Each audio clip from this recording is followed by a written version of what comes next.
ભૂંગળા બટાકા એક ડીશ કેટલાની? ઓકે, જો આ ભૂંગળા બટાકાની ડીશ છે. સ્પાઇસી ભૂંગળા અને ટેસ્ટી બટાકા છે. બીજો લઈ લો. ઓકે, જો ભાઈ વિદ્યાર્થીઓ હાઇજીનિક કન્ડિશનનું પણ ધ્યાન રાખે છો. બટાકા કાઢીને તરત ઢાંકણું બંધ. અહીંયા ભૂંગળાને દુપટ્ટાની નીચે ઢાંકીને રાખેલા છે. સરસ, એટલે માખી મચ્છર ના બેસે. ફરીથી પાણીપુરી આવી બેટા. કયું ધોરણ? છઠ્ઠું ધોરણ. છઠ્ઠા ધોરણવાળા વિદ્યાર્થીઓએ પાણીપુરી બનાવી છે. સરસ. ઓકે, આ ગળ્યું પાણી છે કે ગળ્યું પાણી? ઓ વાત થઈ. અને આમાં તીખું પાણી છે. ઓકે, આટલું જ વધ્યું બેટા? તીખું પાણી પતી ગયું. સરસ. જો તીખું પાણી તો પતી ગયું, ગળા પાણીની. સરસ, આ તીખું પાણી. અહીંયા ડબલ પાણી છે, તીખું અને ગળ્યું બંને. વિદ્યાર્થીઓ મસાલાને પણ ઢાંકીને રાખવાનો પ્રયત્ન કરે છે. અહીંયા શું છે બેટા? ઢોકળા. સરસ. એક ડીશ કેટલાની? 10 રૂપિયાની એક ડીશ. જો લીલી અને લાલ ચટણી સાથે 10 રૂપિયાની એક ડીશ.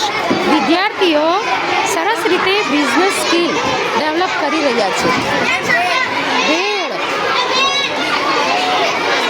સ્વાદ કા અનોખા ખેલ, જય બાઉચર કી ચટપટી ભેળ. વાહ ભાઈ વાહ.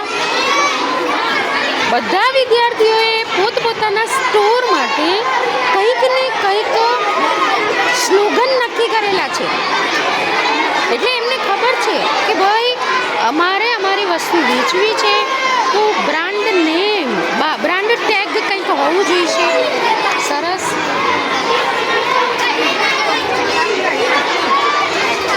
અહીંયા લીંબુ શરબત છે.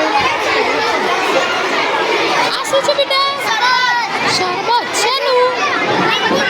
લીંબુનું. કેટલાનું એક ગ્લાસ? 10 રૂપિયાનું એક ગ્લાસ લીંબુ શરબત.